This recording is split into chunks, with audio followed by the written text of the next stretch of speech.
The day my father died, I was in his office reviewing quarterly projections for Sterling Innovations' new medical device division. Numbers had always been my sanctuary: clean, precise, unchangeable. Unlike people, spreadsheets never lied or played favorites.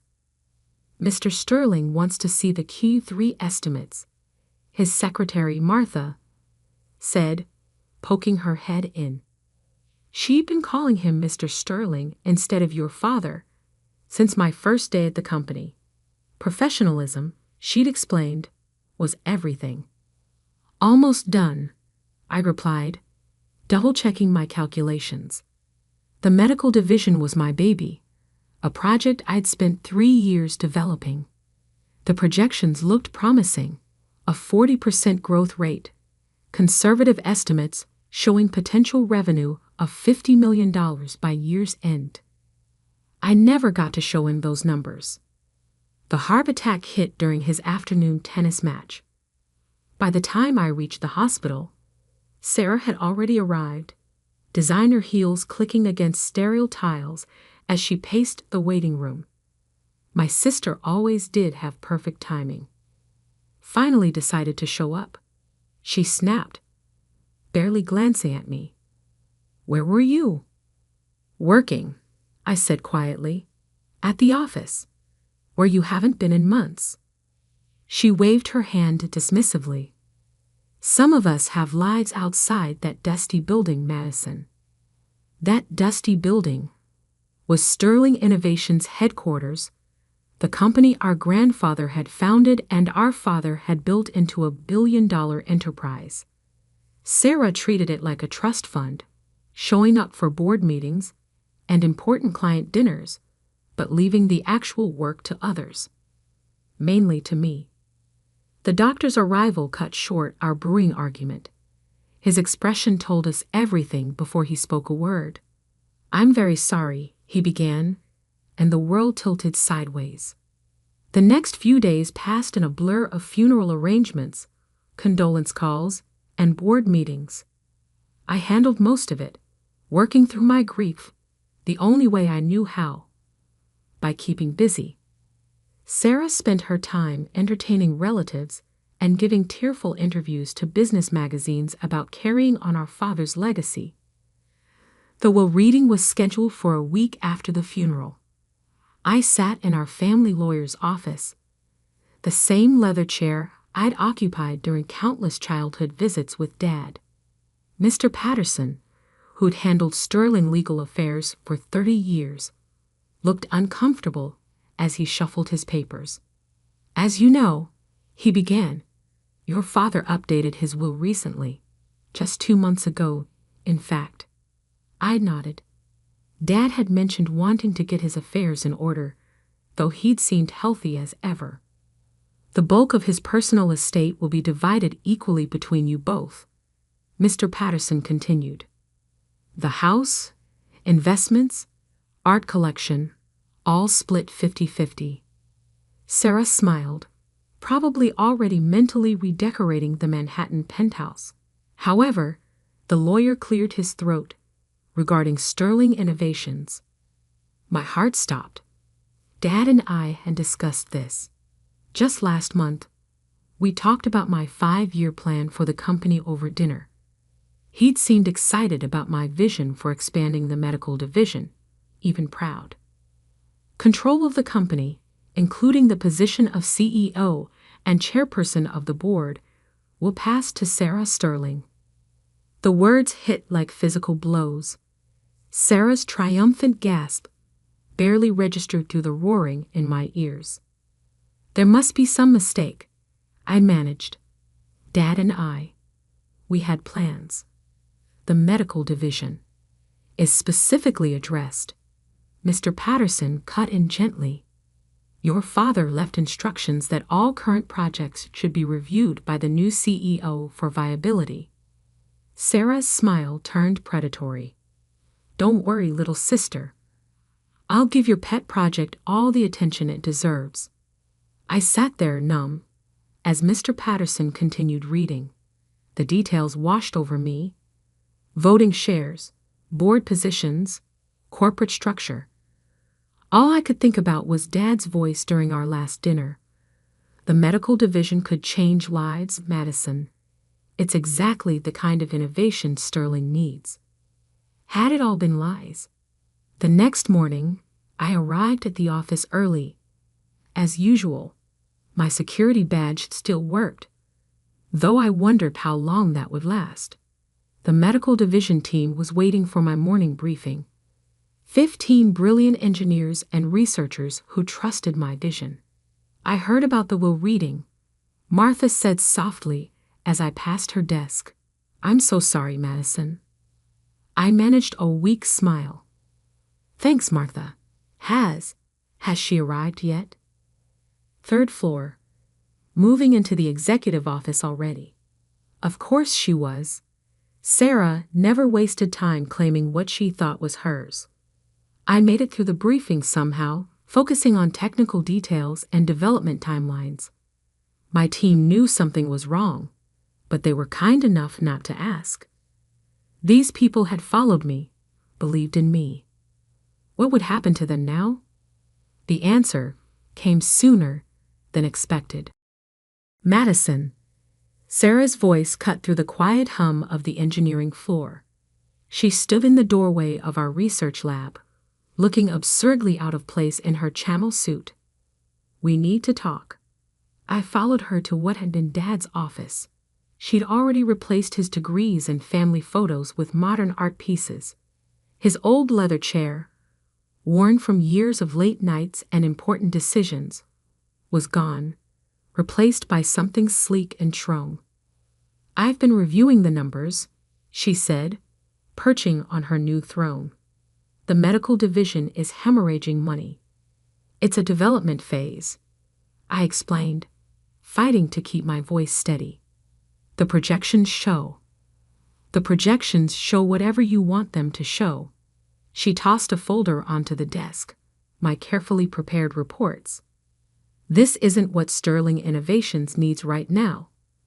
We're streamlining operations, focusing on our core business. Core business. I couldn't believe what I was hearing. Dad always said innovation was our core business. It's literally in our name. Dad isn't here anymore. Sarah's voice turned cold, and frankly, neither should you be. I stared at her, this stranger wearing my sister's face. What are you saying? I'm saying you're fired, Madison. Clear out your office by the end of the day. Security will escort you out. The world seemed to stop. You can't do this. I built that division from nothing. Those people trust me. Those people, she cut in, work for Sterling Innovations, my company now. And you, she smiled, the same smile she'd used when stealing my toys as children. You're worthless to this company. Always have been, really. Playing with your little projects while I learned how business really works. By partying with board members and kissing up to investors. I shot back. When's the last time you actually developed anything? Development is for employees, she said dismissively. Leadership is about vision, and my vision doesn't include you. I stood there, hands shaking, as decades of competition and resentment crystallized into this moment. Dad believed in me, I said quietly. Dad pitied you, Sarah replied. Why do you think he left me in charge? Now get out of my office before I call security. I walked out with my head high, past Martha's tearful face, past my confused team members, past the security guard who'd known me since I was a child. One box of personal items, family photos, engineering awards, the prototype of my first patented device. A life's work reduced to a cardboard box. My phone buzzed as I reached my car. A message from an unknown number. Meet me at Joe's Diner tomorrow, 3 p.m. Come alone. There's something you need to know about your father's safe. I stared at the message, wondering if grief was making me hallucinate. Dad's safe. The old one in his home office? Sarah would have cleaned that out already, along with everything else. But what did I have to lose? Little did I know, that message would change everything. But first, I had to survive the longest night of my life, alone with the knowledge that I'd lost not just my father, but my life's work and my last connection to the company he built. I drove home in a daze, the box of memories beside me, feeling both too heavy and too light. Tomorrow would bring answers, or more questions. For now, all I could do was wonder, what secret could be worth all this pain? Joe's Diner sat on the corner of 5th and Pine, a relic from a time before Sterling Innovations dominated the city skyline. Dad used to bring me here for chocolate milkshakes after school, before board meetings became more important than father-daughter time. I arrived early, sliding into a worn leather booth with a clear view of both entrances. Old habits die hard. Dad always said a good executive watches their exits. At exactly 3 p.m., Martha walked in. "You?" I straightened in surprise. Dad's secretary. No, Sarah's secretary now. Looked different outside the office. More determined, less deferential. "Your father knew this day might come," she said, sitting across from me. "He made me promise to wait until the right moment." "What moment?" She pulled an envelope from her bag. "The moment your sister showed her true colors." Inside the envelope was a single key and a handwritten note in Dad's familiar scrawl. "West Wall, behind the Monet. December 14, 1989. Dad's old safe. I breathed. But Sarah must have opened it already. Martha smiled. "That's what she thinks. Your father had 2 safes in his study. The obvious one, behind his desk. That's where he kept standard documents, things he expected people to find. But the real safe, his private safe." She tapped the key. "Only 3 people knew about it. Him, me, and now you." "Why you?" "Because I've been more than just a secretary for 30 years, Madison. I was your father's most trusted confidant. I knew things about Sterling Innovations that even the board doesn't know." My mind raced. December 14, 1989. Why was that date familiar? "The day Sterling Innovations went public," Martha supplied, reading my expression. "Also the day your mother left." The memory hit hard. I was 6, Sarah 10. Mom walked out during Dad's IPO celebration, leaving nothing but a note and a lifetime of trust issues. "What's in the safe?" "I don't know," Martha admitted. "But your father said if anything happened to him, if Sarah ever tried to push you out, I should make sure you found it." She glanced at her watch. "Sarah's in board meetings all afternoon. The house will be empty." I gripped the key tightly. "Why are you helping me?" "Because I watched you grow up in that company. While Sarah was partying through college, you were interning in the labs. When she was dating board members' sons, you were filing patents. You are your father's daughter, Madison, his true heir." She stood up. "The company needs you. More than anyone knows." 20 minutes later, I let myself into my childhood home. Everything felt different, colder somehow, as if Sarah's presence had already begun erasing decades of memories. The study was exactly as Dad had left it, probably the only room Sarah hadn't changed yet.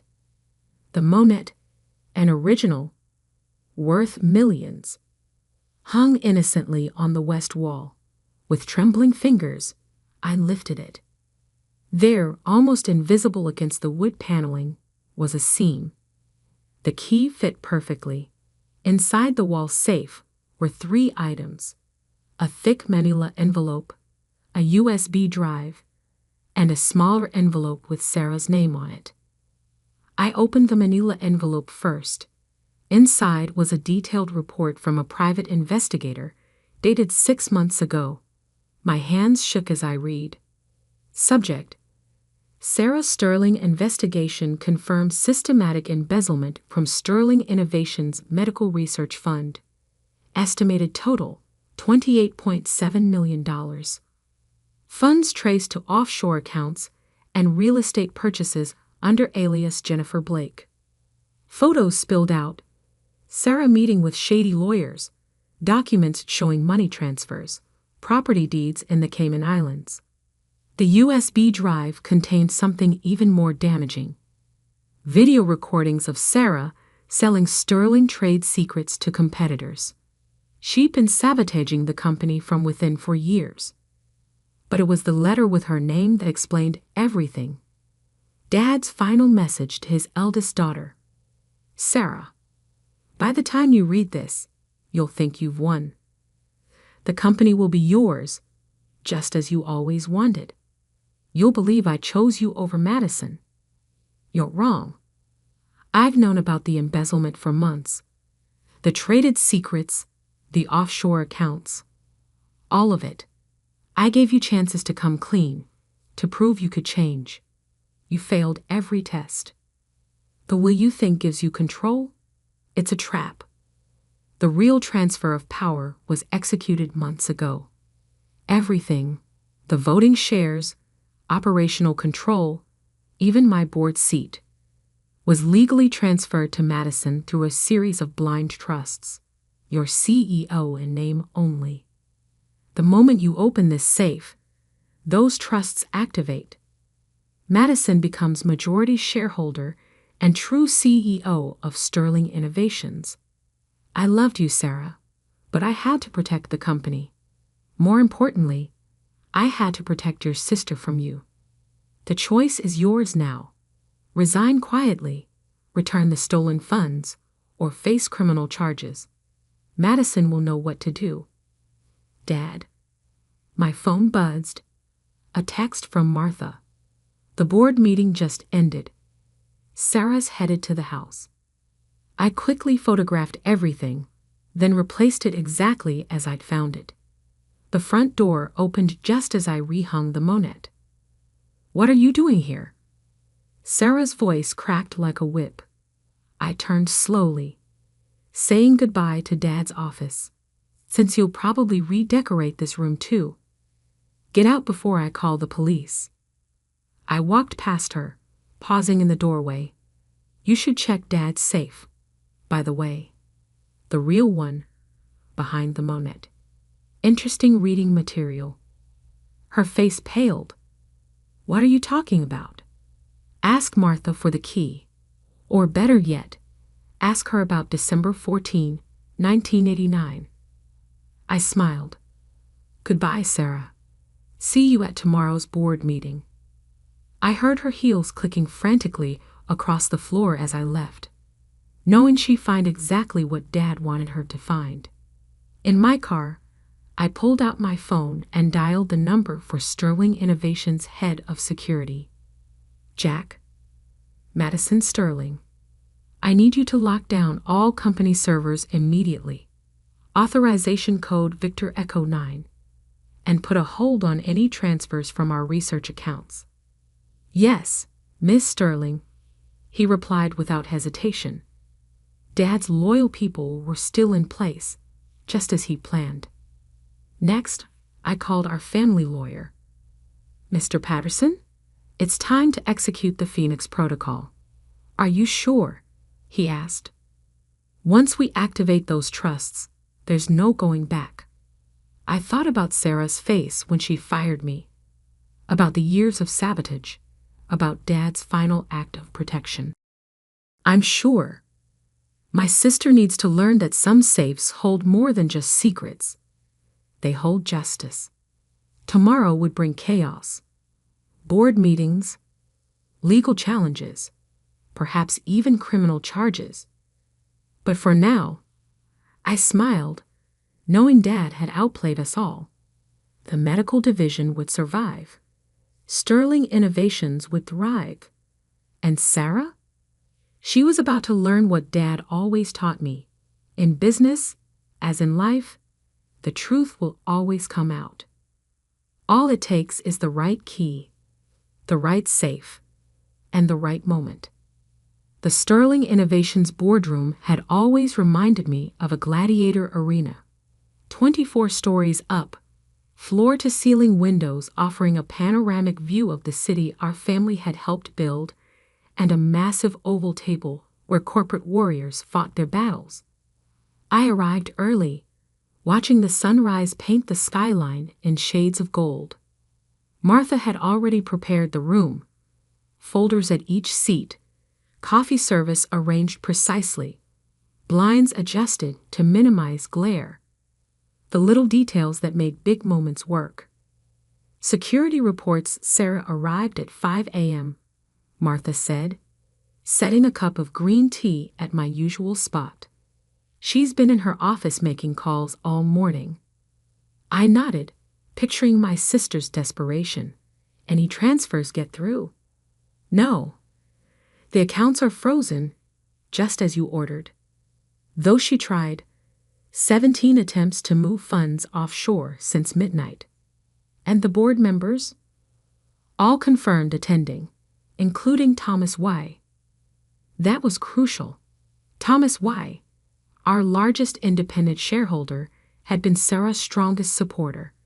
His vote could swing the entire board. By 8:55 a.m., they began filing in. Board members, legal counsel, even a few shareholders who'd earned the right to attend. Many double-took at my presence, but no one dared comment. The tension in the room could have powered the building. Sarah arrived last, naturally. She'd changed clothes since yesterday. Armani power suit, killer heels, war paint perfect. But her eyes gave her away. They darted around the room like a cornered animal's, finally fixing on me with pure hatred. "What is she doing here?" she demanded. "Waiting for you to begin the meeting," I replied calmly. "There are some interesting items on today's agenda. You're not on the board anymore. Security." "Actually," Mr. Patterson spoke up from his corner, "Ms. Madison Sterling's presence is required for today's proceedings." He began distributing additional folders. "If everyone could please review the documents before you." Sarah snatched her copy, face growing paler with each page she turned.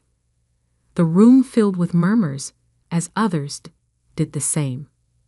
"This is impossible," she finally spluttered. "These trusts, they can't be legal." "Oh, but they are," I said, standing. "Every transfer, every document, every signature verified and notarized." Dad was very thorough. "Dad was dying," she snapped. "He wasn't thinking clearly." "Actually," Martha stepped forward, "Mr. Sterling began planning this 18 months ago when he first suspected the embezzlement." The room went dead silent. "What embezzlement?" Thomas Y. asked sharply. I nodded to Martha, who activated the presentation screen. Evidence began filling the display. Bank transfers, property records, emails between Sarah and our competitors. $28 million, I announced to the stunned room. Stolen from our medical research division. Our father's private investigation confirmed it all. Lies. Sarah slammed her hands on the table. This is a desperate attempt to what, Sarah? To protect the company? To stop you from selling our trade secrets? I pulled out my phone. Should I play the videos Dad collected? The ones showing you meeting with our competitors? She lunged for the phone, but security was faster.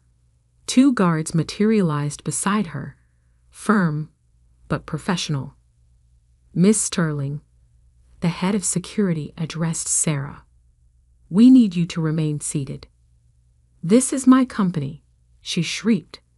"I am the CEO." "No," I said quietly. You're not. You never were. The will was a test. Dad's final chance for you to prove you could change. Instead, you showed exactly why. He couldn't trust you with his legacy. Thomas Weiss stood up. I moved for an immediate vote of no confidence in Sarah Sterling's leadership. Seconded, another board member quickly added. You can't do this. Sarah's voice cracked. Daddy gave me the company. Dad gave you a choice. I corrected. Return the stolen funds and resign quietly, or face criminal charges. Time to choose, sister. She looked around the room, finding no allies in the faces surrounding her. All these people she charmed and manipulated over the years. Now they saw her true nature. Fine, she spat. You want the money back. Take it. But don't think this means you've won. I'll fight this in court. You'll what? I interrupted. Reveal how you embezzled millions? How you sold company secrets? How you fired the legitimate CEO hours after Dad's funeral? I shook my head. Think carefully about your next move, Sarah. Prison jumpsuits come in designer orange these days. Mr. Patterson cleared his throat. There is another option. One your father prepared.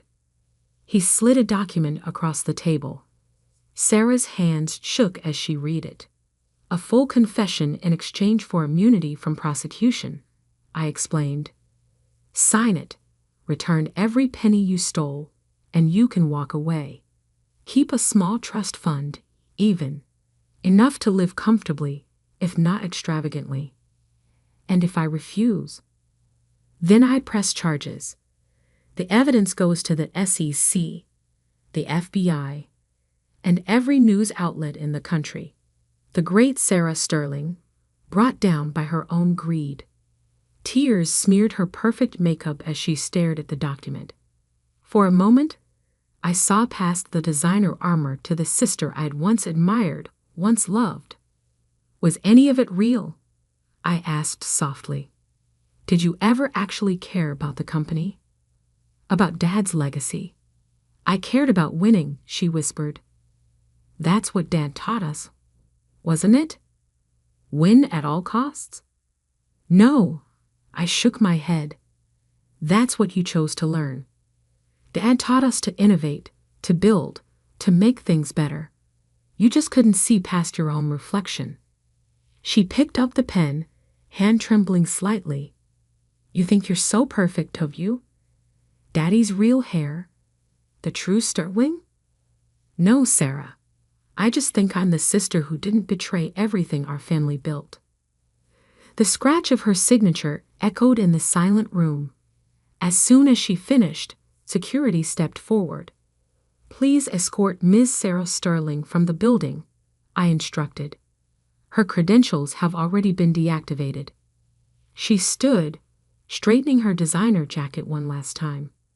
Congratulations, little sister. You finally won. This was never about winning, Sarah. It was about protecting what Dad created, what we were supposed to protect together. As the doors closed behind her, Thomas Weiss spoke up. I moved to formally recognize Madison Sterling as CEO and chairperson of Sterling Innovations, effective immediately. The vote was unanimous. Hours later, after the press releases were drafted, the employees notified, and the initial shockwaves had subsided, I stood in Dad's old office, my office now. Martha brought in a box I'd requested from storage. Are you sure about this? She asked as I pulled out the old leather chair, Dad's chair, the one Sarah had discarded. Some things shouldn't change, I said, running my hand over the worn leather. Some legacies deserve to be preserved. I sat down, feeling the weight of responsibility settle around me. On the desk, Dad's old photo still stood, all of us together, before Mom left, before Sarah's ambition poisoned everything, before money and power tore our family apart. Your father would be proud, Martha said softly. He knew, didn't he? All along, he knew it would end this way. She smiled. He knew his daughters, both of them. The one who saw the company as a prize to be won, and the one who saw it as a responsibility to be earned. I picked up the medical division reports. My division, the one Sarah had tried to destroy. The numbers still looked promising. With the stolen funds returned, we could accelerate development, help more people, build something truly meaningful. Martha, I called as she turned to leave. Thank you for everything. Just doing my job, Miss Sterling. Madison, I corrected. After 30 years of keeping my father's secrets, I think you've earned first-name privileges. She nodded, eyes glistening slightly. Welcome home, Madison. That evening, I worked late, just as Dad used to. The city lights twinkled below, each one representing a life, a story, a potential customer or employee or partner. Sterling Innovations didn't belong to Sarah or me. It belonged to all of them. My phone buzzed with a text from an unknown number. Sarah, you'll regret this. Family should come first. I typed back, it did. That's why Dad chose me. Then I blocked her number, turned back to my work, and began planning the future of Sterling Innovations. Not as the sister who won, but as the daughter who understood what winning really meant. Sometimes a safe holds more than secrets. Sometimes it holds the truth about who we really are. And sometimes, just sometimes, justice comes with a key, a note, and a father's final lesson about love, trust, and the true meaning of family legacy.